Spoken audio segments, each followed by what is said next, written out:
The mystery of the Warminster Thing. The Warminster Thing remains one of the most mysterious and perplexing UFO phenomena to ever grip the United Kingdom. It all began on Christmas Day in 1964, when residents of the small town of Warminster, Wiltshire, were awakened by a series of terrifying unexplained noises. The sounds were described as loud bangs, rattling roofs, and an eerie humming that filled the air. Witnesses claimed it felt as though some invisible force was pressing down upon them, and yet, despite the intensity of these sounds, nothing visible could be found to explain them. Soldiers stationed at the nearby army base were among the first to report the disturbances. Some described the noise as resembling the impact of an entire rooftop being torn off and slammed back down. Others likened it to thousands of roof tiles shattering at the same time. By the end of that fateful day, over 30 people had come forward, each with the same chilling account of strange, untraceable sounds that seemed to emerge from nowhere.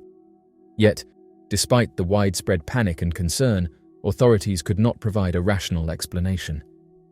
In the months that followed, the situation in Warminster grew even stranger. By February of 1965, residents began to witness unexplained aerial phenomena in the night sky. At the same time, an entire flock of pigeons mysteriously died, their lifeless bodies scattered across the town without any apparent cause. Then, as if something unseen was exerting a force upon the town itself, homes began to shake violently, as if being struck by an invisible wave of energy. The reports of strange flying objects intensified, with many describing cigar-shaped glowing crafts hovering in the sky. News of the Warminster Thing spread quickly, capturing national attention. The town became a focal point for UFO researchers, journalists, and curious visitors, all eager to witness the phenomenon firsthand. Over the August bank holiday of 1965, an estimated 8,000 people flooded into Warminster, hoping for a glimpse of the mysterious craft that so many had reported. Their hopes were not unfounded, as many that night claimed to see strange lights moving unnaturally across the sky. The following month, the most significant piece of evidence surfaced. Local resident Gordon Faulkner managed to capture a photograph of the alleged UFO. His image, showing a dark, disc-like craft, was published in the Daily Mirror, further fueling the town's growing reputation as the UK's UFO capital. The story spread far beyond Britain, with newspapers as far away as California covering the bizarre events unfolding in Warminster. The phenomenon had become a global sensation. As the months passed, sightings continued, with witnesses describing balls of crimson light floating silently above the town. Others spoke of a deep, droning sound, so powerful that it caused their floors and beds to shake uncontrollably. Some even claimed to feel an unseen force pressing down upon them, making movement difficult and filling them with an overwhelming sense of unease. The intensity and consistency of these reports made it impossible to dismiss the Warminster Thing as mere hysteria. Interest in the mystery led to a surge in research efforts. The BBC produced a documentary titled Pie in the Sky, exploring the strange occurrences in Warminster and the accounts of those who had experienced them firsthand. Meanwhile, journalist and UFO researcher Arthur Shuttlewood, one of the town's most vocal witnesses, documented the events in a series of books. His writing attracted even more attention to Warminster and established it as a key location in the study of unexplained aerial phenomena.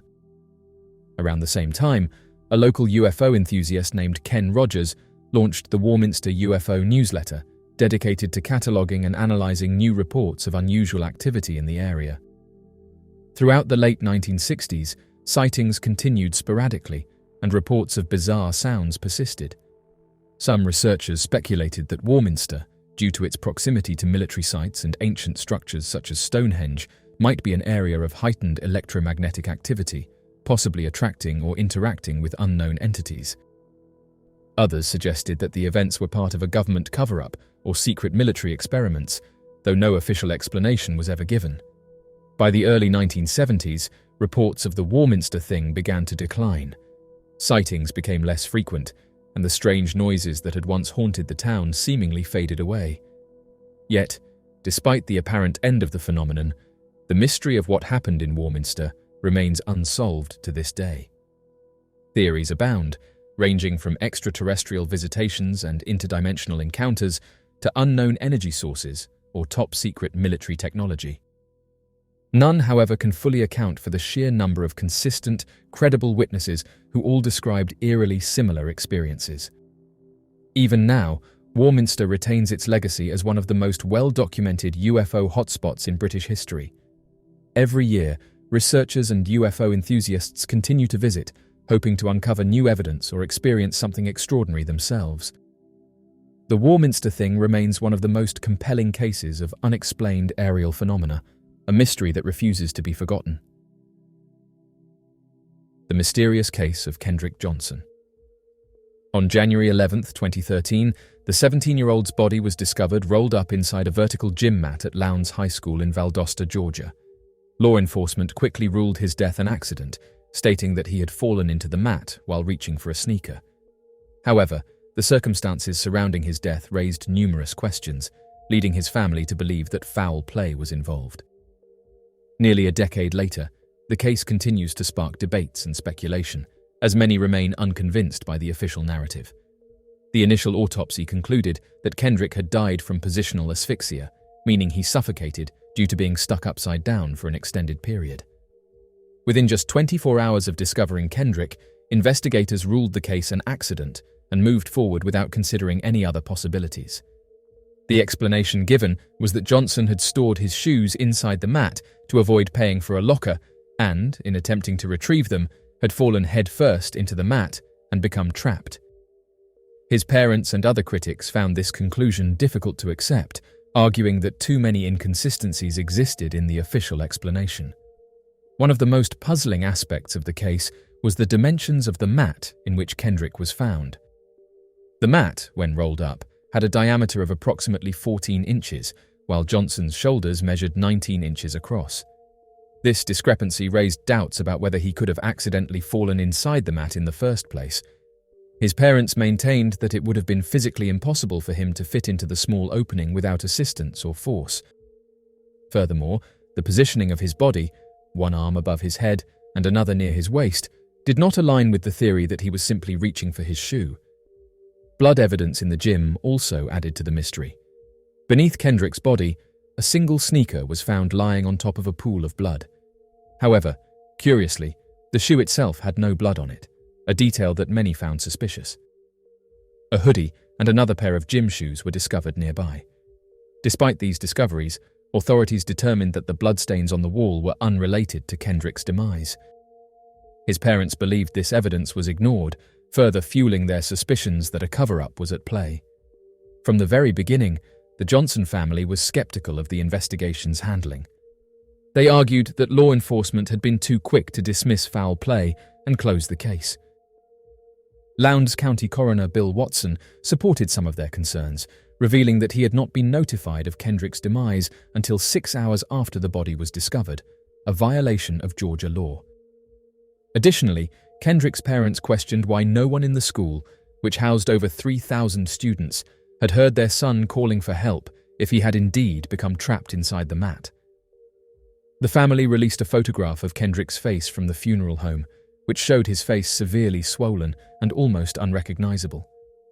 This image horrified the public and reignited concerns that something more sinister had happened.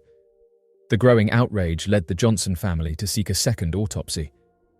The results of this independent examination starkly contradicted the official findings.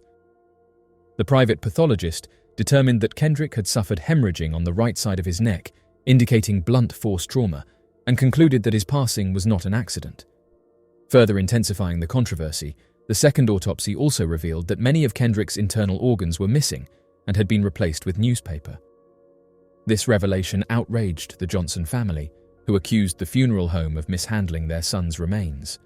The funeral home, however, claimed they had received the body from the Georgia Bureau of Investigation without the organs, which had allegedly been too decomposed to return after the initial autopsy. To this day, the whereabouts of Kendrick's missing organs remain unknown. Adding to the intrigue, surveillance footage from the gym on the day of Kendrick's disappearance was found to be incomplete. A full hour of footage was missing at the crucial time when he was last seen alive. The missing footage only heightened suspicions that evidence had been tampered with or deliberately erased. While the school claimed technical issues were responsible for the gaps in the recording, many found this explanation unconvincing. In 2015, the Johnson family escalated their fight for justice by filing a $100 million civil lawsuit against nearly 40 individuals, including school officials, law enforcement officers, and members of the FBI. They accused the sons of an FBI agent of being involved in Kendrick's passing and using their connections to orchestrate a cover-up. However, Kendrick's father later admitted that they had no hard evidence to support these claims. The lawsuit was eventually dropped, and the Johnsons were ordered to pay nearly $300,000 in attorney fees for those they had accused without evidence. Despite the setbacks, Kendrick's case has remained in the public consciousness, with many continuing to call for further investigations. In 2021, the Lowndes County Sheriff's Office reopened the case, reviewing thousands of pages of documents and dozens of hours of video footage. However, after months of re-examination, they once again ruled Kendrick's demise as an accident, stating that there was no evidence of foul play. Mysterious photograph shows a transparent object hiding in the clouds. A mysterious photograph of a circular, disc-shaped object in the clouds has recently gained attention after being uploaded to Facebook. The user who posted the image did not disclose their location, adding to the intrigue surrounding the sighting. What makes this particular photograph so unusual is that the object appears to be transparent, yet its presence seems to disrupt the surrounding clouds. The eyewitness described it as stationary, with the clouds visibly moving around it, suggesting that the object had a solid form. The image has since been widely shared among online UFO investigation groups, with many speculating about what it could be. Some believe it could be evidence of an advanced, unidentified flying object using some form of cloaking technology, allowing it to blend into the sky while still affecting its surroundings. Others argue that it may be a rare atmospheric phenomenon or an optical illusion created by the interplay of light and shadow within the clouds. Despite various theories, no definitive explanation has emerged.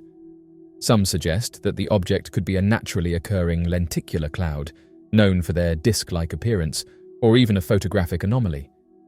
However, those who believe in extraterrestrial activity see the image as potential proof that unidentified crafts may be observing Earth while remaining hidden in plain sight.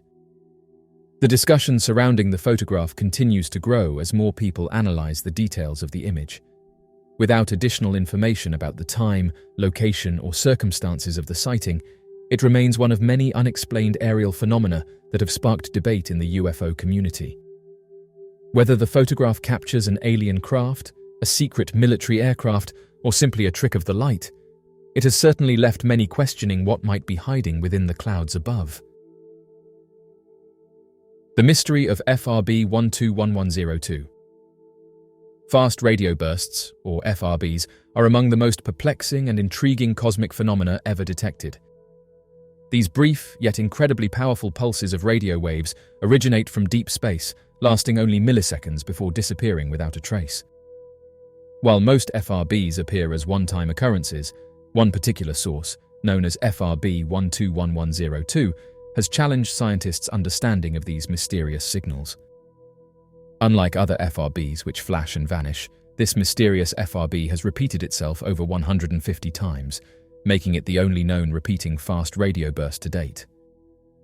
The first signal from FRB 121102 was detected on November 2, 2012, by the Arecibo Observatory in Puerto Rico. This discovery was groundbreaking, as it marked the first time an FRB had been observed more than once. Over the years, researchers have continued to receive bursts from the same location, raising questions about its origin. Using powerful telescopes, scientists have traced these signals to a small dwarf galaxy located approximately 3 billion light-years away. Despite identifying the galaxy of origin, they have yet to determine the precise source responsible for the bursts. One theory suggests that this FRB is generated by a highly magnetized neutron star known as a magnetar.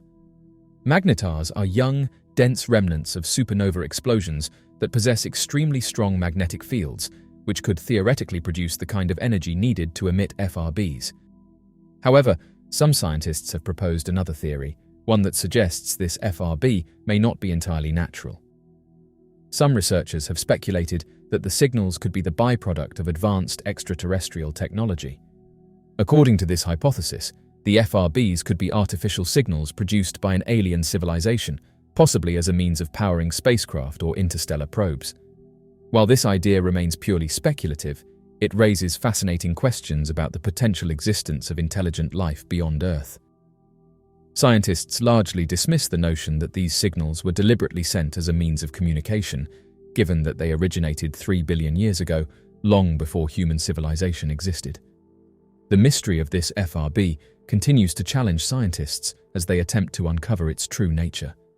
With advancements in radio astronomy and the deployment of more sophisticated telescopes, researchers hope to gain further insights into these strange bursts. This 1996 photo shows a black helicopter chasing a UFO. The 1996 photograph taken in Florida remains one of the most compelling and controversial pieces of evidence in the study of unidentified flying objects. Captured in broad daylight, the image depicts a highly detailed silver disc-shaped craft hovering in the sky, while a black military-style helicopter with no visible insignia flies close by.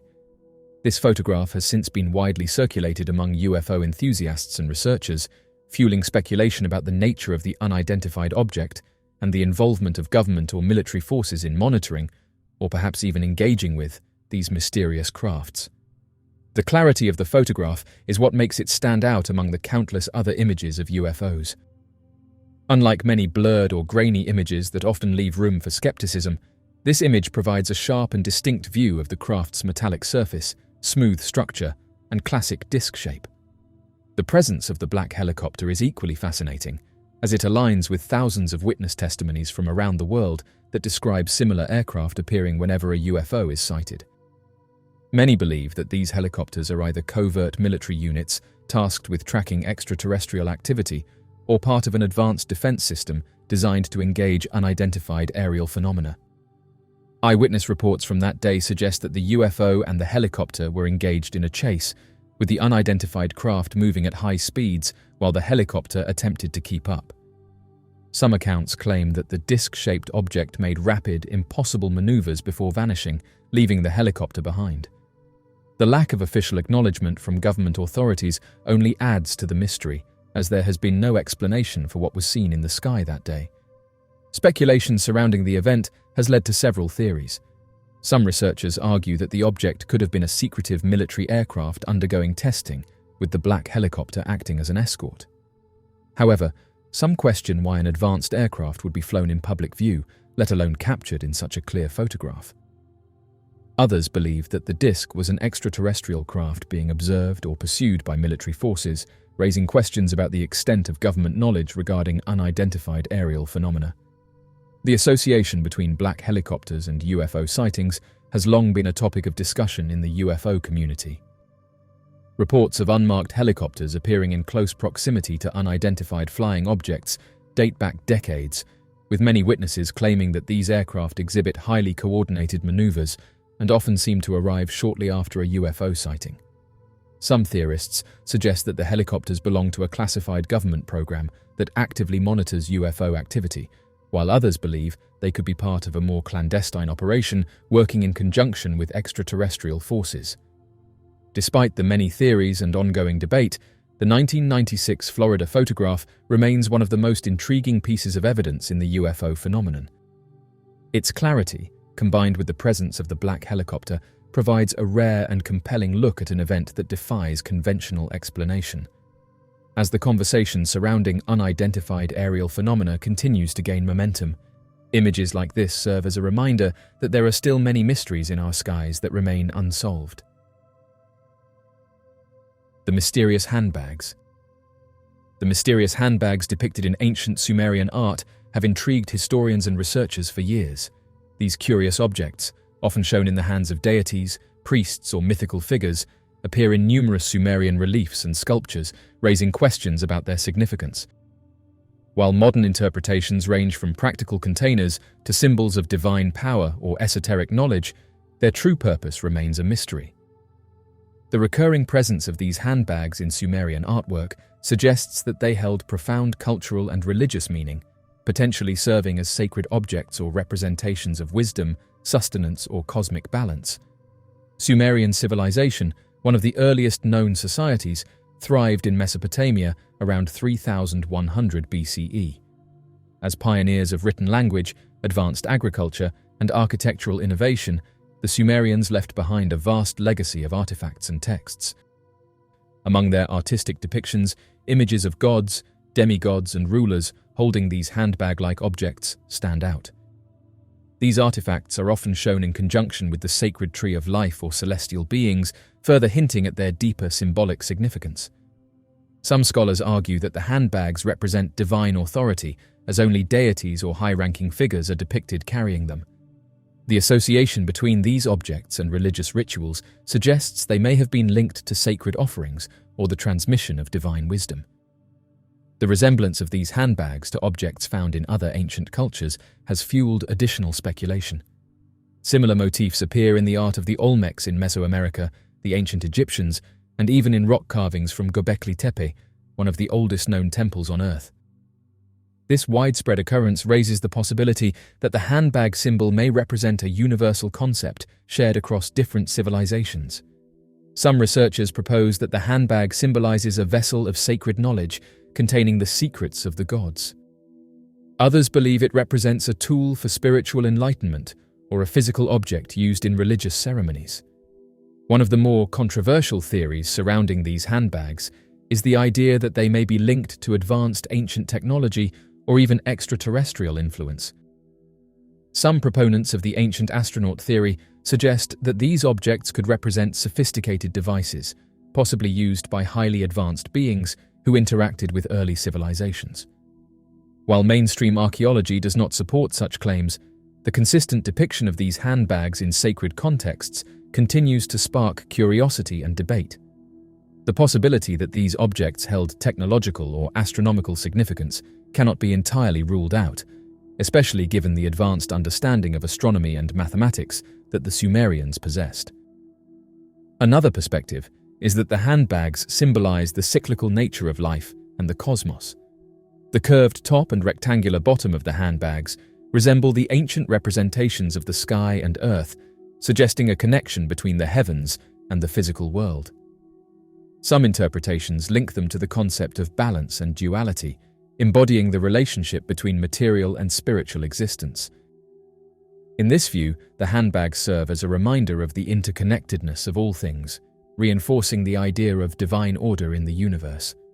Despite extensive research and numerous theories, the true meaning of the Sumerian handbags remains elusive.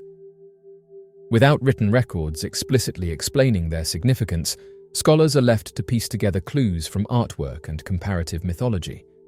Whether these objects were purely symbolic or had a functional role in Sumerian society, their presence in ancient art suggests that they were of great importance to the people who depicted them. As new discoveries continue to emerge, perhaps one day the mystery of the Sumerian handbags will be fully understood, shedding light on one of history's most intriguing artistic motifs. Mysterious 1950s photograph shows 9 objects vanishing in the night sky. The discovery made in the 1950s of 9 mysterious objects appearing and then vanishing from the night sky remains one of the most perplexing astronomical anomalies ever recorded. Astronomers at the Palomar Observatory in Southern California, while conducting the well-known Palomar Sky Survey, observed that 9 star-like points of light had suddenly emerged in one of their photographic plates. What made this event truly unusual was that these objects were completely absent in previous images of the same section of the sky, and even more mysteriously, did not appear in any subsequent images. Despite advances in modern astronomy and the use of more powerful telescopes, no trace of these vanished stars has ever been found. Recently, a team of scientists led by Beatrice Villarroel revisited this strange case in a new study published in the Astronomical Journal. Their research highlights that there is no known astrophysical process that could cause a star to simply disappear unless it collapses directly into a black hole. Such a phenomenon would be incredibly rare and would still likely leave behind some detectable evidence, such as a gravitational wave or a high-energy burst. The researchers suggested that if stars truly can vanish without explanation, the implications could reach far beyond traditional astrophysics and might even hint at the presence of technologically advanced extraterrestrial civilizations. One hypothesis the researchers propose is that the missing stars may indicate the existence of Dyson spheres. A Dyson sphere is a theoretical megastructure that an advanced civilization could build around a star to capture its energy output. The idea that a highly developed species could be capable of constructing such large-scale energy-harnessing technology is one of the more fascinating explanations for the sudden disappearance of these celestial objects. The researchers conducting the study have also identified specific hotspots, areas in the sky where an unusually high number of stars seem to have disappeared. They argue that by focusing their investigations on these regions, they may be able to gather more evidence that could support the possibility of extraterrestrial life. If the disappearing stars were due to advanced civilizations harnessing stellar energy, it could provide the first tangible evidence of intelligent life beyond Earth. Despite this exciting prospect, many scientists remain skeptical. Throughout history, seemingly mysterious cosmic phenomena have often turned out to have natural explanations. Some researchers argue that the missing stars could be due to less extraordinary reasons, such as instrumental errors in the photographic plates, undiscovered natural astrophysical processes, or even cosmic dust obscuring the stars from view. Without definitive proof, many scientists are hesitant to conclude that extraterrestrial activity is involved. However, even if alien civilizations are not responsible for these vanishing stars, the case still presents an opportunity for major discoveries in the field of astrophysics. Villarroel and her team stress that finding a star that truly vanishes or appears out of nowhere would be groundbreaking. It could suggest new physical mechanisms at play in the universe that are currently unknown to science. Whether the cause of the disappearing stars is natural or artificial, solving this mystery would likely expand humanity's understanding of the cosmos in an unprecedented way. To unravel this mystery, researchers plan to continue monitoring these regions of the sky, utilizing more advanced observational techniques and collaborating with international space agencies. By leveraging the capabilities of next-generation telescopes, such as the James Webb Space Telescope, scientists hope to either locate evidence of extraterrestrial megastructures or uncover a new branch of astrophysics that challenges current scientific understanding. For now, the mystery of the vanished stars remains unsolved. The mysterious seals. The ancient Sumerians, one of the earliest known civilizations in human history, left behind a rich and mysterious legacy that continues to intrigue scholars and enthusiasts alike. Among their most fascinating artifacts are the seals, small, intricately carved objects made of stone, clay, or metal that served a variety of purposes in Sumerian society. These seals are not only remarkable works of art, but also contain inscriptions and symbols that offer tantalizing glimpses into the religious, political, and cultural life of ancient Mesopotamia. Within numerous seals, peculiar dots and unidentified objects are often observed, raising questions and intrigue. These strange elements spark curiosity and speculation among researchers and enthusiasts, adding a layer of mystery to their creation. The origins of these carvings have been a subject of much speculation and debate, with conflicting interpretations emerging over time. Some individuals believe that these intricate carvings depict celestial bodies such as planets, attributing a cosmic significance to them. On the other hand, an opposing viewpoint suggests that in several of the seals that have been discovered, there have been notable findings of larger objects that have sparked discussions about possible connections to unidentified artifacts from antiquity.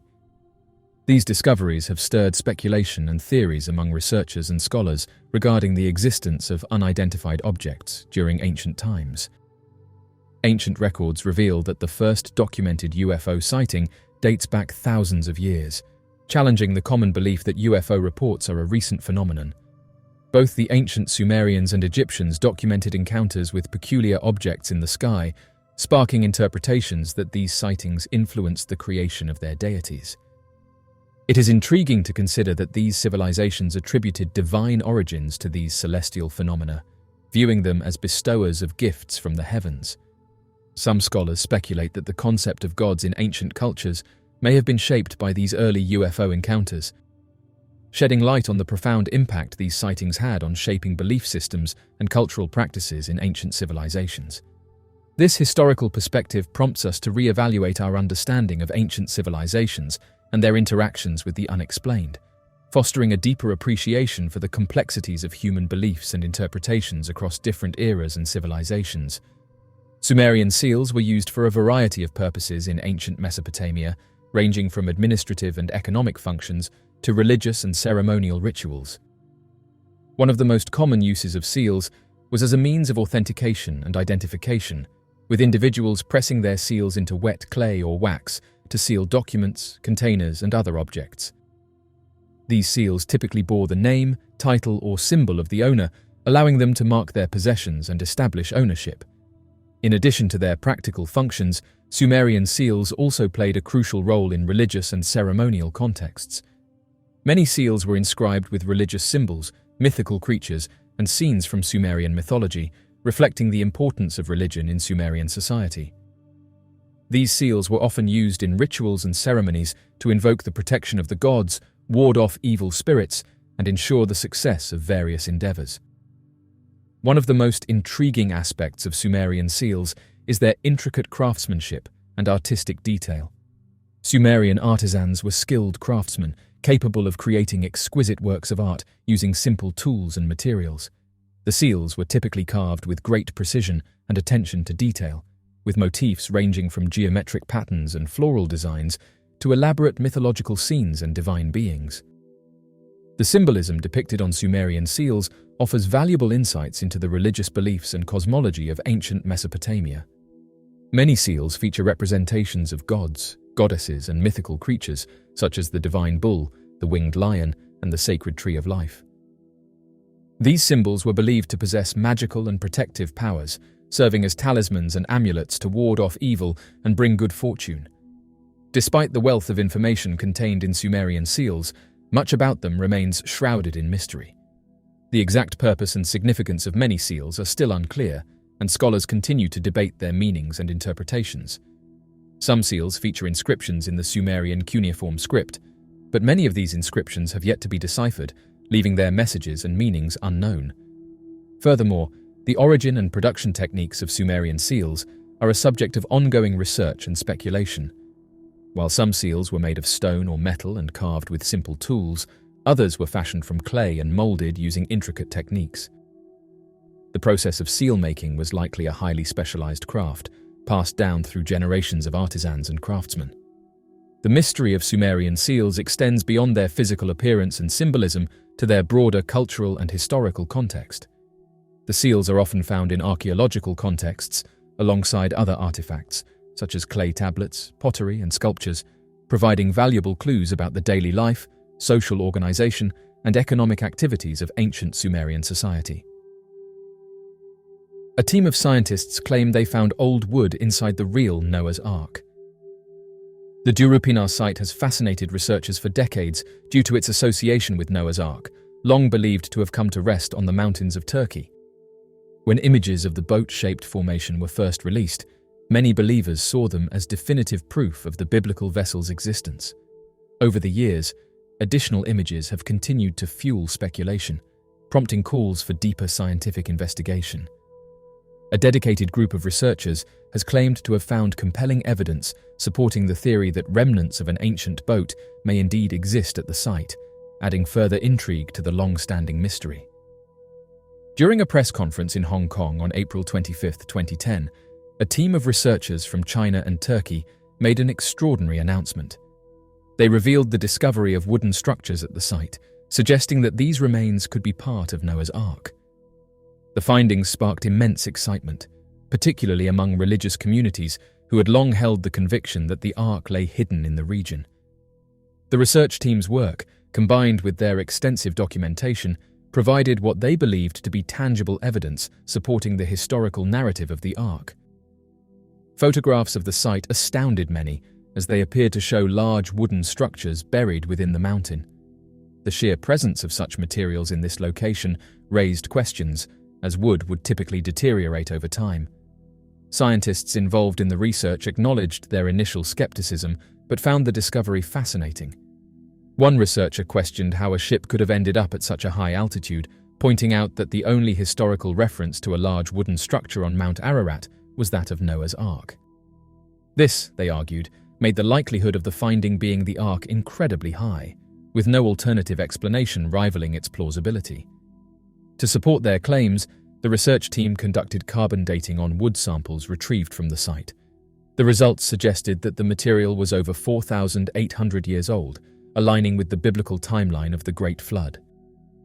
Turkish government officials also acknowledged the discovery, adding credibility to the claim that the site could indeed represent the final resting place of the legendary vessel. In an effort to ensure the legitimacy of their findings, the team invited other scientists to examine the site, hoping to garner wider support within the academic community. Despite these efforts, skepticism remains.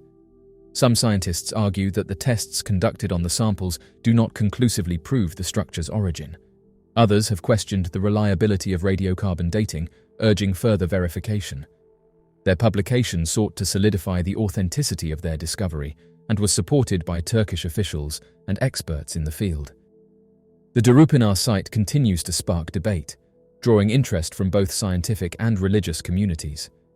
Whether or not the wooden remains belong to Noah's Ark, the discovery has reignited discussions about ancient history, natural disasters, and the validity of long-standing myths. The mystery of the Hopkinsville Goblin.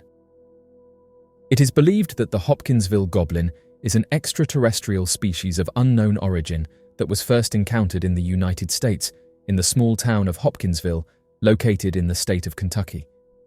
The creature is not an individual entity, but rather a collection of similarly described humanoid figures that were encountered by the residents of the Sutton farmhouse located nearby the town of Kelly in Christian County and the town of Hopkinsville.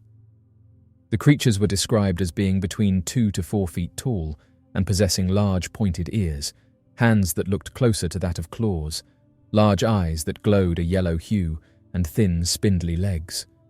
Reported in detail on the 21st of August in the year 1955, there was an impossible-to-explain incident that led to researchers theorizing that a previously unknown description of strange beings, later provided with the name of the Hopkinsville Goblins, had landed nearby a Kentucky farmhouse and made first contact with a family of 12 and demonstrated malevolent behavior that manifested into a vicious attack lasting for several hours. According to the police report surrounding the incident, the Hopkinsville Police Department reported that 5 adults and 7 children entered the police station with erratic behavior, having been described by the officers as appearing to be distraught and in a panic. The group of adults and children then reported to the police department that they had been in a gunfight lasting for more than 4 hours after a group of small alien creatures had come out of a nearby spaceship and began to attack them at their farmhouse. According to 2 witnesses of the event, 2 adults by the name of Elmer Sutton and Billy Ray Taylor, they claimed that there had been somewhere between 12 to 15 short humanoid figures that had repeatedly made an appearance at the doorway and peered in through the windows.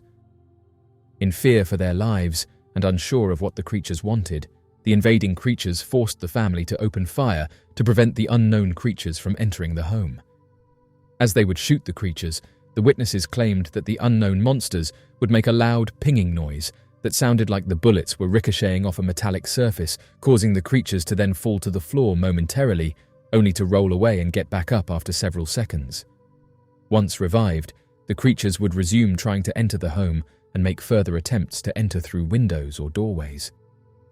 The rest of the family provided a series of descriptions surrounding the creatures that they had believed were extraterrestrial beings, claiming that the small monsters stood at roughly 2 to 4 feet in height, had large pointed ears, claws for hands, and enlarged oval-shaped eyes that gave off a luminous yellow glow. Fearing that the shootout could have been evidence of neighboring families suffering from mass hysteria and attacking each other in the dark, the officers worked quickly to investigate the claims made by the Langford family.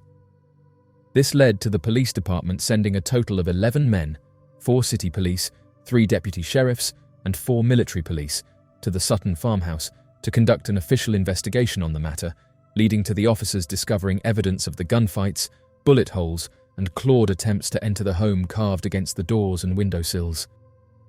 Police Chief Russell Greenwell reportedly found a glowing luminous stain nearby a fence on the property, Conflicting reports made by the military police claim that police officer Richard Digby discovered the luminous stain. However, the compound was not gathered or tested for scientific study. A few hours following the investigation, the family would pack up their belongings and leave the farmhouse entirely.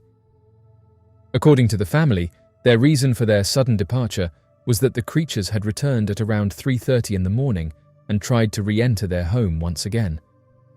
Events described as according to the Langford family's official police and subsequent news reports. The location of the incident took place at the Sutton farmhouse, owned by Mrs. Glennie Langford, located at the Gaither McGehee property found on Old Madisonville Road, Route 41 of Kelly, Kentucky, 8 miles north of Hopkinsville. The witnesses of the event totaled 11 people. They were Mrs. Glennie Langford, age 50, her youngest son Lonnie Langford, age 12, her eldest daughter Charlton Langford, age 10, her youngest daughter Mary Langford, age 7, her second-born son John Charlie J.C. Sutton, age 21, John Sutton's wife Aline Sutton, age 27, Aline Sutton's brother O.P. Baker, approximate age 30, her eldest son Elmer Lucky Sutton, age 25, and Elmer Sutton's wife Vera Sutton, age 29, Elmer Sutton's co-worker Billy Ray Taylor, age 21, and Billy Ray's wife June Taylor, age 18, totaling 8 legal adults and 3 children. It was a late Sunday evening, and the 3 families, the Langfords, Suttons and Taylors, were passing the time by playing cards and telling funny stories after dinner. The visiting co-workers had asked if there was any Kentucky moonshine or bottles of beer available for them to enjoy, but Mrs. Glennie Langford admitted to the visitors that she was a very strict religious follower and would not allow any form of alcohol to enter her home or be consumed in her house. Desperate for something to drink, Billy Ray Taylor went out the back door of the house with a bucket and made a short trip to the outdoor pump to retrieve a few gallons of well water. It was at this time, originally reported to have been sometime around 7 in the evening or 8 in the evening when accounting for modern scheduled daylight savings time that took effect after 1955, that Billy Ray Taylor noticed what he described as a streak of bright light that moved across the sky coming from the southwest toward his location. Many unidentified object reports erroneously mistake the time of day as pointing towards evidence of a hoax, believing that the sun would not set for another 36 minutes, and so the streak of light was caused by a reflection of sunlight off nearby clouds. However, when taking into account that the original sighting report time would have been around 8 in the evening by modern daylight savings time conventions, the sun had set over 24 minutes prior to the sighting of the bright streaks. As the unexplainable light flew closer, Billy Ray Taylor claimed that he could see what he described as a large, disc-shaped object with a variety of colors emitted from its rear landing several fields over, beyond the tree line, disappearing about a quarter of a mile away. In the distance, however, the faint glow of a bright yellowish light could be seen. Surprised by the sudden appearance of the craft, Billy Ray Taylor immediately fled back into the house and told the others what he had witnessed and said that they should all go investigate the craft, together. Believing that Billy Ray had mistaken a falling star for an aircraft, the others dismissed his claims and told him to calm down. Another hour went by as the 3 families continued passing time together before they began to hear the family dogs breaking out into sporadic barkings and violent squeals. Worried for the canines, Elmer Lucky Sutton went outside to investigate the cause of their sudden barking, joined by Billy Ray Taylor, who had grown increasingly hysterical after his sighting of the unidentified flying object only moments before. It was at this moment that the 2 men claimed to have witnessed a strange creature slowly approaching the house, causing the dogs to flee and crawl underneath the house for protection. Panicked by the sighting, the 2 men ran back into the house and immediately began arming themselves. Armed, Elmer Sutton exited the farmhouse and stepped out onto the front porch with Billy Ray Taylor close behind. Illuminated by the light of the house, the 2 men could more accurately see the strange creature and described it as being approximately 3 to 4 feet in height, with an enlarged head and long, sharply pointed ears on either side. The eyes of the creature were described as being positioned more on the sides of the head and emitted a faint yellowish glow. The creature had long, thin arms that reached almost to the ground that were equipped with long, webbed fingers that ended in sharp, pointed claws on the tips of its fingers. Its legs were described as being abnormally short, as the creature appeared to have floated above the ground. The rest of its body gave off a faint, reflective glow, as if it was encased in a protective layer of finely polished metal.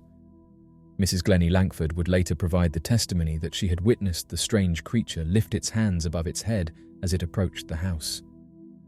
Believing the creature to be raising its hands in peace, she told the two men not to fire at the creature to allow it to approach closer. Whether or not the two men had heard Mrs. Langford, however, is unknown, as the two men opened fire on the creature, causing it to flip over backwards when struck by the bullets. The witnesses claimed that the sound of the bullets hitting the creature was similar to that of a bullet striking the side of a metal bucket. Immediately after falling to the ground, the metallic creature rose back to an upright position and ran off into the darkness, using an odd form of motion that the witnesses reported came from the hips and not from the motions of its legs.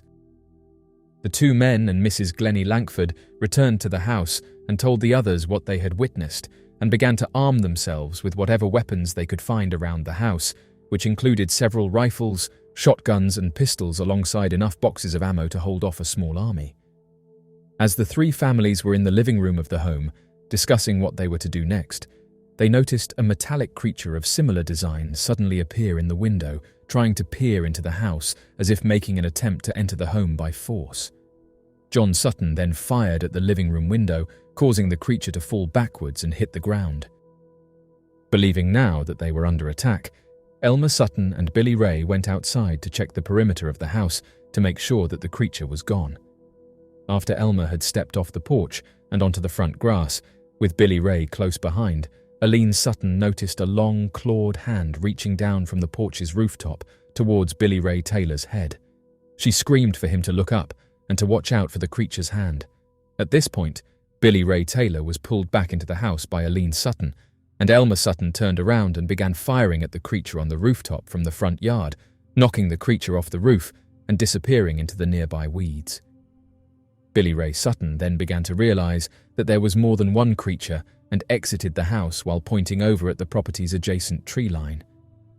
Elmer Sutton and Billy Ray noticed another creature of similar design hiding in the nearby maple tree. The two men opened fire on the creature, which jumped down and slowly descended onto the yard before it moved away from the house and deeper into the tree line, with its hips swaying in a strange motion and its short legs floating above the ground. Billy Ray and Elmer Sutton chased the creature further into the tree line, firing after it until it was away from the property a significant distance. When they returned to the house, they claimed to have seen another of the metallic creatures peeking around the side of the farmhouse, looking as if it was trying to find a side window to enter through. The two men fired at the creature until it was on the ground, which echoed the sound of metallic strikes, and began to approach the creature as they continued firing. Before the men could get too close, however, the creature levitated back up to an upright position and escaped. Spending another 20 minutes outside the home, looking around the property and the rooftop of the house, the two men noticed another metallic creature on the top of the house, and so began to fire multiple shots at the creature until it began descending 40 feet away from the rooftop and hovered over a fence located on the property.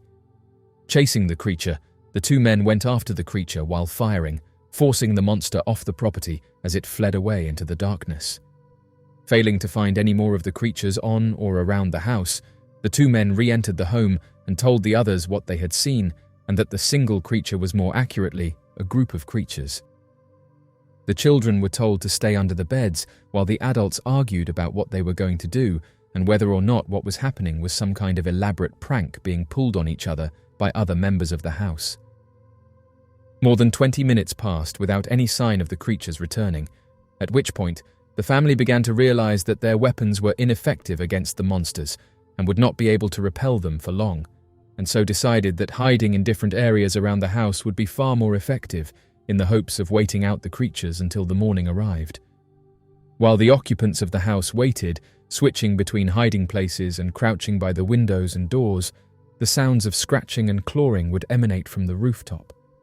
Before long, Mrs. Glennie Langford would scream to the men that she could see through the window that one of the metallic creatures was approaching the front door of the home and making an attempt to enter the house.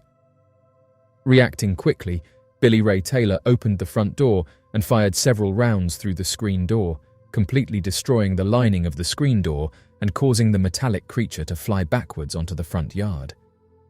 Mrs. Glennie Langford would later provide the testimony that the metallic creature that approached the front door had a design that differed greatly from the other reported metallic creatures, describing the creature as having the barrel-shaped body of a shiny silver 5-gallon kerosene can supported by 2 skinny legs that touched the ground with a large head attached to the top of the body. Her description of the creature appears to imply that the creature was artificial in nature and possibly a metal automaton. As time passed, the surrounding metallic creatures made several more attempts to enter the house, appearing in windows and approaching the front door, but were warded off with gunfire at each attempt. The residents of the house estimated that at the height of the invasion attempts, there were somewhere between 12 to 15 of the metallic creatures at any one time, but reports themselves show that the attack could have been caused by 2 metallic creatures making repeat appearances. After several hours of the attack had passed, the 3 families began to worry that they would not be able to hold out for much longer and began making attempts to conserve what remained of their ammunition, which was running thin. It was at around 11, a total of 3 hours after the invasion began, that the family made their first attempt to evacuate the home and contact the police. After planning out a thorough route that the 11 residents of the farmhouse could take together as a group to Elmer Sutton's and Billy Ray Taylor's car, the children and the wives quickly started to pack necessary belongings and prepared for their journey to the vehicles. When the attack slowed down, the adults formed a protective layer around the children, with the 3 armed men forming an outer offensive perimeter as they moved together as a group to separate vehicles. Once everyone was inside the vehicles, the families drove together to the nearest police station, 8 miles away in Hopkinsville. Many of the witnesses that had a direct and clear line of sight of the Hopkinsville goblins described the metallic creatures as demonstrating a peculiar form of flight capabilities. Rather than walking on the ground with a standard form of locomotion, they hovered only a few feet above the ground. When dropping from tree lines or rooftops, the creatures would slowly descend to the ground, only to hover several feet above the ground, as if the creature was not capable of having a prolonged form of flight at a height greater than several feet. Due to their metallic nature, the artificial glowing eyes, the strange body shape and the unexplainable form of levitation, it is believed that the Hopkinsville goblin is a robotic entity created and used by the nearby unidentified flying object for an unknown purpose. Such purposes could include a peaceful first contact, alien-human abduction, or hostile wartime actions. If it is to be believed that the creature is a robotic entity, then the hovering abilities are most likely caused by a mechanical form of flight that does not make significant noise, such as lighter-than-air processes or ionic propulsion, or both.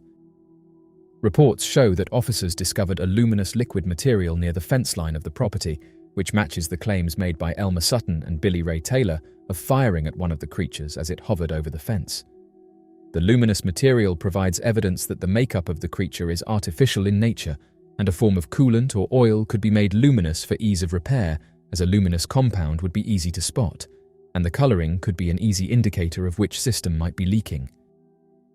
The levitating form of locomotion of the creatures implies that the robots were most likely designed for zero-gravity environments, as the need for levitation of any kind would be far less efficient in gravity-heavy environments when compared to standard forms of locomotion.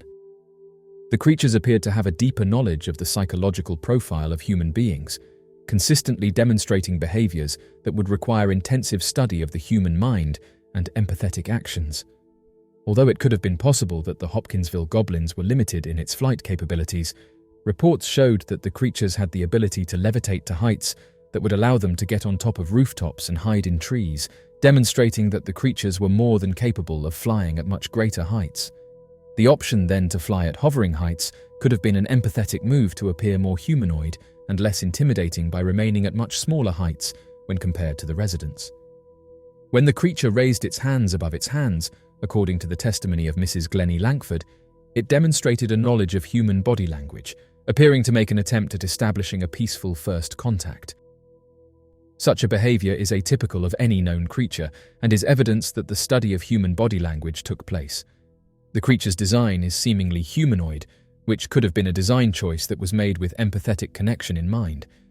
It would be much easier for human beings to empathize and relate to a creature that is more similar in design to a humanoid figure rather than a more terrifying shape, and so the choice of humanoid designs over a robotic design that is far more efficient could be evidence of psychological understanding. Evidence as to their artificial nature is demonstrated in the complete lack of self-preservation on the creature's part and the performance of repeated actions regardless of the changing conditions. Even after being shot and leaking luminous fluid, the creatures continued making repeated attempts at entering through the front door and peering through the window, of which would be anomalous behavior of any advanced intelligent life.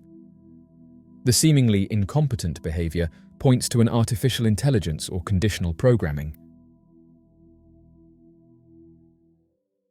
In the quiet countryside of Finland lived two avid birdwatchers.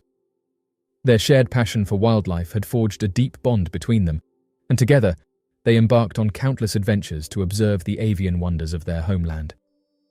On a specific instance, they experienced an enigmatic occurrence in the celestial realm that left them bewildered and intrigued.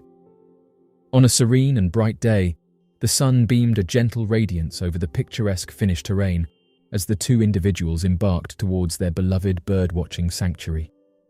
The weather was refreshing, and the atmosphere was tranquil, enhancing their outdoor experience. Hovering gracefully just beyond the canopy of the trees, a gleaming metallic entity remained suspended in mid-air. The aircraft's appearance was ethereal, lacking any identifiable wings or propellers, which gave it a surreal quality. Its form seemed to constantly transform, defying all expectations of a conventional aircraft, as observed by the individuals witnessing it. During the encounter, a man recounted the moment when he struggled to quickly modify his camera configurations to document the peculiar occurrence. Fortunately, he managed to do so just in time before the mysterious object vanished into the distance. This incident highlights the importance of being prepared to capture unexpected events promptly and effectively. While engaged in the act of capturing images, the individual managed to take numerous photographs. Concurrently, his companion endeavored to record the enigmatic object on video, expressing difficulty as his camera seemed unable to appropriately focus on the object due to its constantly changing appearance. This situation presented a challenge in documenting the mysterious entity through visual means. The appearance of the object underwent a series of remarkable changes, evolving first from a shiny disc into a stretched-out cylinder and eventually into a perfectly round sphere. Throughout this transformation, the object's shape shifted gradually, showcasing a fascinating metamorphosis. As they peered through the lens of their cameras, capturing every intricate detail, and pondered over a myriad of inquiries, their gaze remained fixed on the enigmatic entity that hovered before them, shrouded in mystery and intrigue. After seizing the images, the individuals recounted that the unidentified object swiftly ascended with remarkable velocity, vanishing into the immense reaches of the sky shortly afterward. This event left the observers in awe of the sudden and rapid movement displayed by the object. Both individuals found themselves incapable of grasping the essence of the occurrence they had observed. Despite their efforts, the complexity of the phenomenon eluded their understanding. In the typical scenario involving unknown objects being captured, the images inevitably found their place on social media, triggering discussions and speculations among individuals regarding the nature and identity of these objects. The observation made by an individual highlighted the intriguing nature of the sighting, noting that the majority of unidentified objects typically maintain a consistent shape. This particular observation of a changing shape was deemed significant as it added a layer of authenticity to their encounter, thus enhancing the credibility associated with the experience. One proposal recommended that the images be uploaded to a database specifically designed for UFO sightings as a precautionary measure in the event that this unidentified object is observed again. Many labeled this object as a shape-shifting UFO and said that these objects possess a distinctive feature characterized by their remarkable capability to morph into a wide array of shapes and forms, showcasing a level of versatility that intrigues witnesses and challenges conventional beliefs. Observers worldwide have recounted encounters with unidentified aerial phenomena that initially present themselves as the classic flying saucers commonly associated with UFO lore, only to undergo astonishing metamorphoses into elongated cylinders, luminous orbs, or even amorphous, fluid-like structures. This remarkable ability to alter their appearance transcends the boundaries of known aircraft technologies, pushing the boundaries of our understanding in fields such as propulsion, aerodynamics, and materials science. Numerous reliable witnesses, ranging from military personnel and commercial pilots to trained observers, have documented instances of UFOs exhibiting shape-shifting characteristics. These eyewitnesses typically hold a high level of proficiency in distinguishing between conventional aircraft and atmospheric occurrences, adding credibility to their reports. Their narratives imply that the phenomenon goes beyond mere optical deceptions or misinterpretations, as these individuals possess the knowledge and experience necessary to discern between familiar and unidentified aerial entities. The accounts provided by these individuals offer compelling insights into the complex nature of these sightings, suggesting that there may be more to these encounters than meets the eye. Shape-shifting unidentified flying objects are commonly linked to flight behaviors that surpass the capacities of traditional planes. Observers have recounted abrupt alterations in speed, unpredictable movements, and the capability to remain suspended noiselessly for prolonged durations. These actions go against the established laws of physics, pushing the boundaries of our comprehension and questioning the fundamentals of propulsion and aerodynamics. UFO sightings often involve encounters with phenomena that exhibit astonishing capabilities, sparking curiosity and prompting a re-evaluation of our understanding of aviation norms and technological possibilities. The enigma surrounding the mechanisms responsible for the shape-shifting abilities of unidentified flying objects continues to captivate both scientific inquiry and public discourse. Various conjectures abound, with some postulating the use of cutting-edge metamaterials or unconventional propulsion mechanisms to facilitate rapid alterations in form and structure. Conversely, alternative hypotheses propose that these enigmatic craft could be manipulating electromagnetic fields or tapping into esoteric energy reservoirs to achieve their fluidity in appearance. The lack of definitive explanations highlights the imperative for a more exhaustive and rigorous scientific exploration into this perplexing phenomenon. In the field of UFO investigation, numerous theoretical models have emerged to elucidate the phenomena of shape-shifting UFOs. One prevalent conjecture suggests that these entities could potentially be sophisticated military aircraft or innovative technological prototypes that are presently under classified status. While this perspective rationalizes the extraordinary aerial behaviors observed, it falls short in accounting for the conspicuous lack of public acknowledgement and the widespread occurrence of shape-shifting UFO encounters across the globe. These enigmatic sightings transcend geographical boundaries, prompting a deeper inquiry into the underlying mechanisms that govern these elusive entities and the implications they harbor for both scientific exploration and public awareness.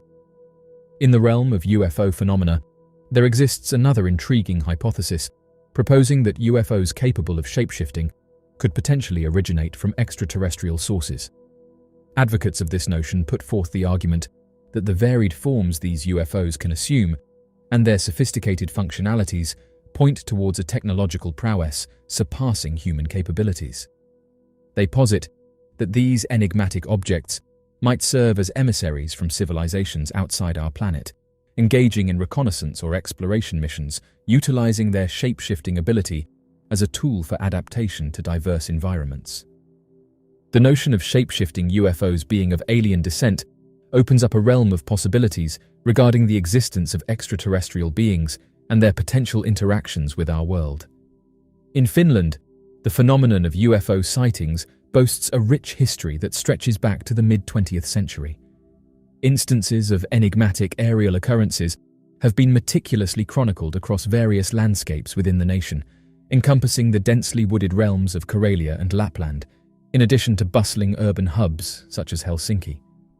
These reports encapsulate a spectrum of experiences, ranging from individual testimonies to collective observations where multiple individuals have witnessed inexplicable events unfolding in the nocturnal heavens. The presence of unidentified flying objects has intrigued and bewildered both locals and researchers alike, leading to a comprehensive exploration of these occurrences that have become an integral part of Finland's cultural and historical tapestry. One notable feature of UFO observations in Finland lies in the existence of numerous observers and supported narratives. In various cases, it is not just individuals who have observed UFOs, but entire communities have experienced these mysterious phenomena. These accounts frequently include similar specifics, including the visual characteristics of the objects, their atypical movements, and the lack of sound, which adds weight to the authenticity of the sightings.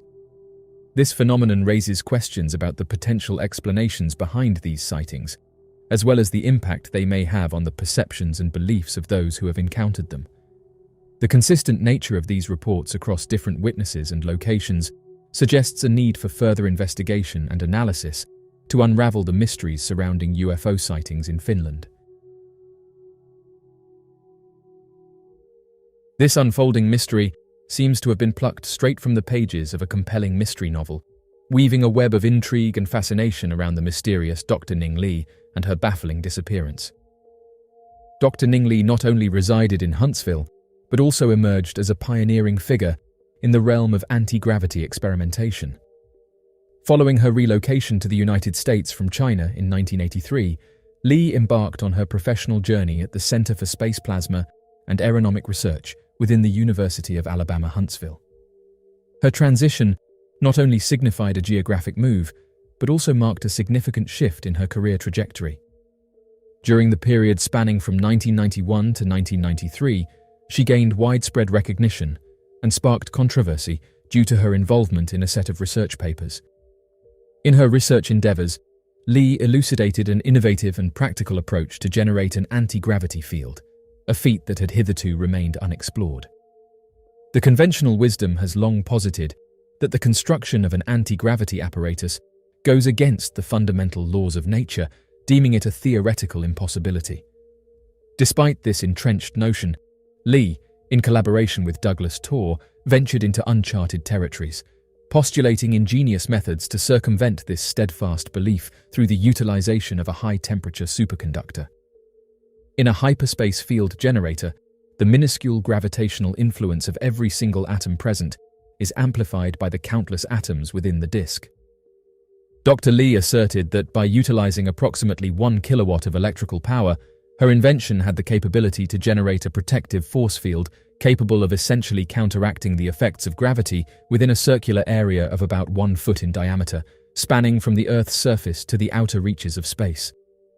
This innovative technology harnesses the collective gravitational forces of the atomic structure to create a localized gravitational anomaly.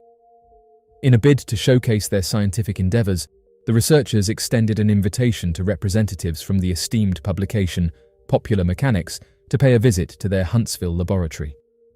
During this visit, they presented an ongoing project, a 12-inch disc designed as a high-tech stability disc. Once the disc was finalized, they confidently informed the magazine that if a bowling ball is positioned anywhere above this disc, it will remain stationary at that exact spot, without any displacement. This innovative demonstration aimed to highlight the unique capabilities of their high-tech stability disc technology in maintaining the stability and position of objects placed above it, offering a glimpse into the promising applications of their research. In the late 1990s, Dr. Lee made bold assertions about successfully developing operational anti-gravity contraptions, sparking significant interest in scientific circles, as well as gaining widespread coverage in the media. Dr. Lee's groundbreaking claims fueled extensive discussions in various scientific journals and the mainstream press. Subsequently, in 1997, Dr. Lee embarked on furthering her innovative ideas by delving deeper into her concept and executing a series of additional experiments to validate her theories. She took a proactive stance by releasing comprehensive papers that detailed the peculiar alterations in weight observed in objects placed above a rotating superconductor. The notion that her groundbreaking research, termed taming gravity, has the potential to revolutionize the world is a massive understatement. The concept of taming gravity has the power to revolutionize transportation across all spheres. It envisions a future where individuals can effortlessly journey around the globe. Furthermore, this innovation has the capacity to reshape how we fuel transportation systems, fundamentally reducing our dependence on fossil fuels. Not only would it redefine the way we move from one place to another, but it could also usher in a new era of sustainable energy practices. Such a transformation has the potential to significantly impact various aspects of our daily lives, paving the way for a more efficient and environmentally friendly future. After the disappearance of Dr. Ning Li, the story took a peculiar turn, delving into even more bizarre territories. In 1999, Li made the significant decision to depart from her position at the University of Alabama in Huntsville to establish her venture, AC Gravity, with the ambition of bringing to market a device grounded in her innovative theories.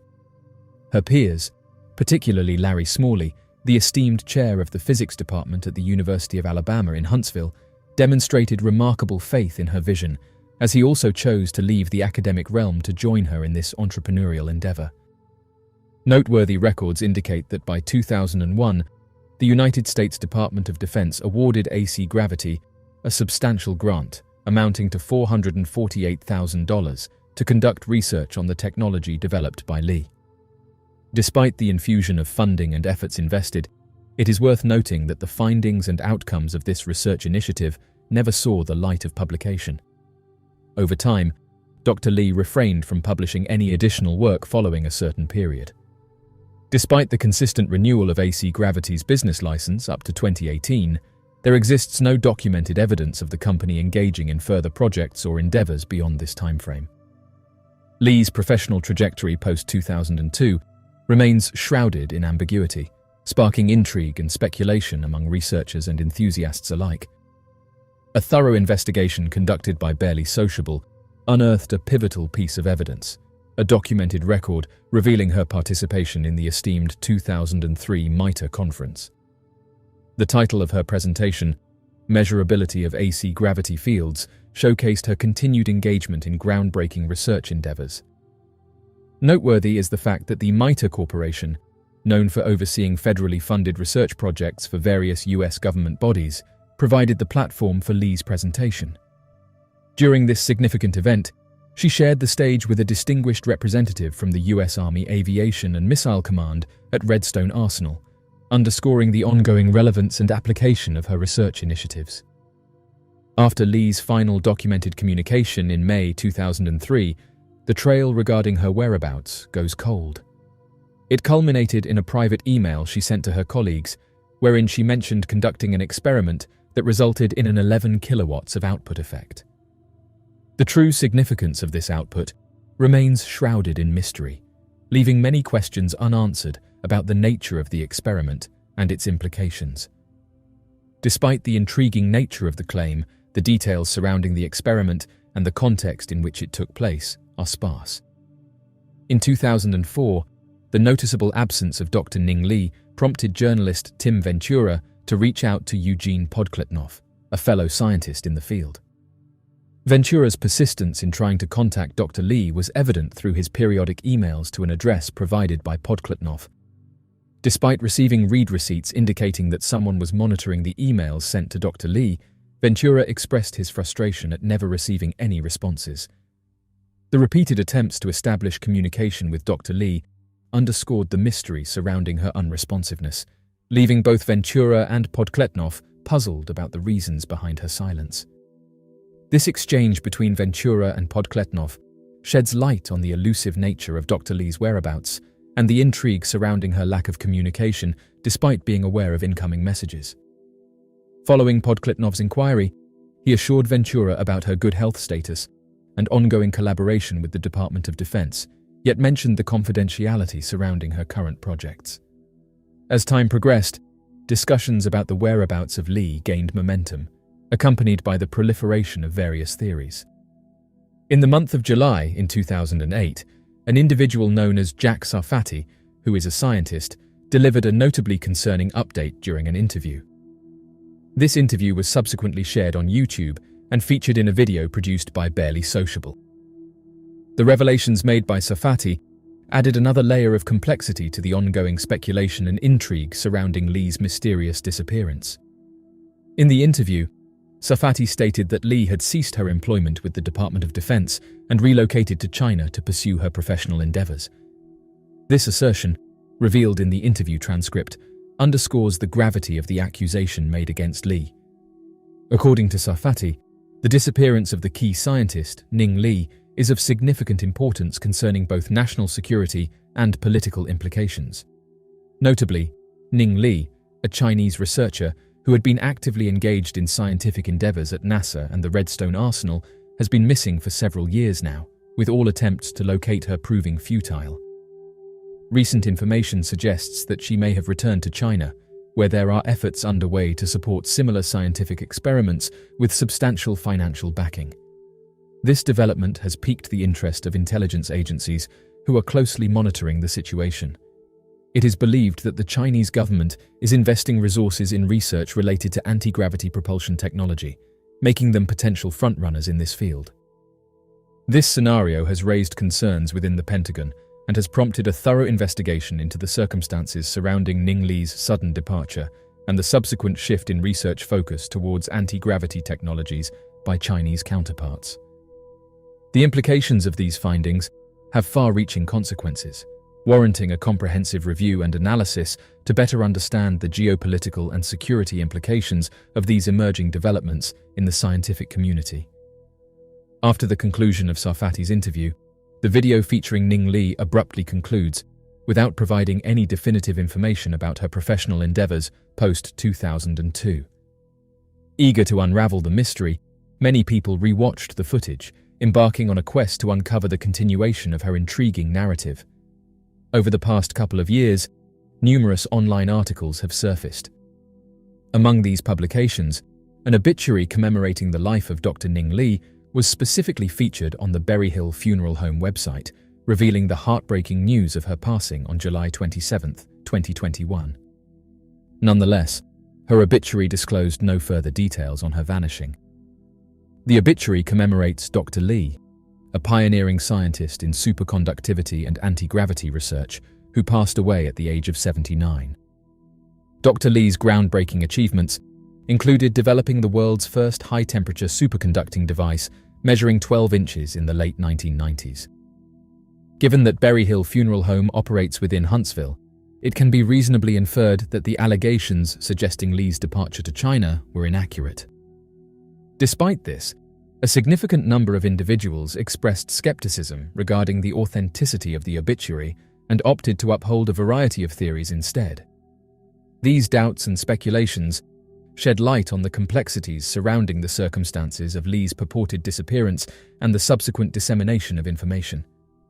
In the detailed obituary, George Guangyu Men was mentioned alongside his descendants. Following extensive research efforts, online users successfully uncovered George's registration of an LLC in the city, as well as the contact number associated with his business. Despite facing some hesitation, Noah Logan, a researcher, was fully committed to his quest at that point and not willing to abandon it. Subsequently, he mustered the courage to reach out to George. Upon their initial conversation, they acquainted themselves with each other, leading to George kindly extending an invitation for him to visit his residence and engage in a conversation regarding his late mother. George mentioned that although nobody had previously contacted him via phone, Noah was not the first person to reach out regarding the subject matter. He has received numerous correspondences from individuals based in New Zealand and other locations, all seeking further insights into Dr. Li's research. George had a vague understanding that there was ongoing interest in his mother, but he underestimated the true extent of this curiosity. To provide clarity, Noah presented videos to him and his 2 children in the comfort of his living room, showcasing some of the online discussions surrounding the topic. This presentation allowed George to shed light on several speculations that have lingered over the years. Of utmost importance, it was confirmed that Dr. Li remained within the Department of Defense and had not ventured abroad to work for the Chinese government. Interestingly, a particular detail corresponded with Sarfati's 2008 interview, aligning with previous information.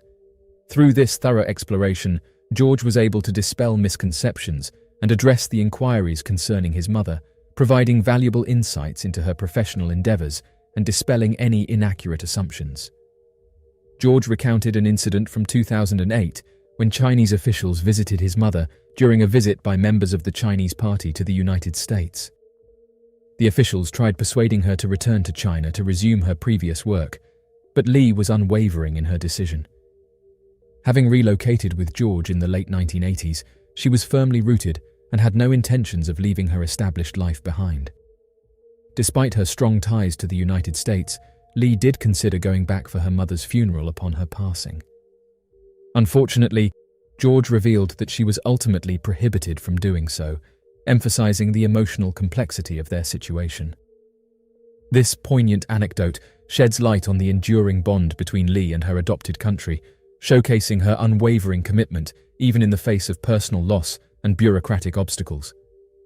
Upon reminiscing about her time at university, he fondly recalled how delighted she was in disseminating her research findings. However, a noticeable shift occurred after she acquired top-secret clearance, which restricted her from openly sharing her work with others, leading to a significant decrease in her outgoing nature. Her demeanor transformed, evident in her subdued presence upon returning home from work, marked by a tired appearance and disheveled makeup. This stark contrast from her vibrant university days left him reflecting on the impact of professional constraints on her spirit. The transition to a more reserved and secluded persona highlighted the repercussions of stringent confidentiality measures on her overall demeanor and communication patterns. In an effort to gain insights into her work, Noah submitted requests under the Freedom of Information Act to obtain the outcomes of her 2001 grant, as well as any subsequent research endeavors. Regrettably, not only were his requests denied, but similar pleas from other individuals faced the same fate. Consequently, it appears that uncovering the specifics of her research post-2002 will remain a daunting challenge for the foreseeable future. This impasse in accessing crucial information sheds light on the enduring mystery surrounding her research activities beyond that period. Upon conversing with George, it becomes evident that he continues to deeply admire his mother. His profound respect and reverence for her shine through in every word and expression he shares. Dr. Lee dedicated her days to working at Redstone Arsenal until the year 2014, when she was involved in an incident on the University of Alabama in Huntsville campus, being struck by a vehicle while crossing the street. This unfortunate accident had profound and long-lasting repercussions on her family. Upon witnessing his wife of 46 years being thrown from the impact, Dr. Lee's husband suffered a heart attack. Despite medical efforts, he tragically passed away a year later in 2015. The repercussions of this event reverberated deeply within their family, leaving a significant impact that affected them both emotionally and physically. In the face of this profound loss, the family endured a period of immense grief and adjustment. George experienced a profound impact when the accident left Lee with irreversible brain damage that eventually led to her developing Alzheimer's disease shortly thereafter. Supporting his mother through the final 6 challenging years of her life until her passing in 2021, George faced immense emotional and physical strains. Witnessing a family member succumb to Alzheimer's is a deeply distressing ordeal, made even more poignant by his intimate knowledge of Lee's former intellect and the significance it held for her. Questions remain regarding Lee's work, with many asking what it was she was working on during her career and why Freedom of Information Act requests have been denied.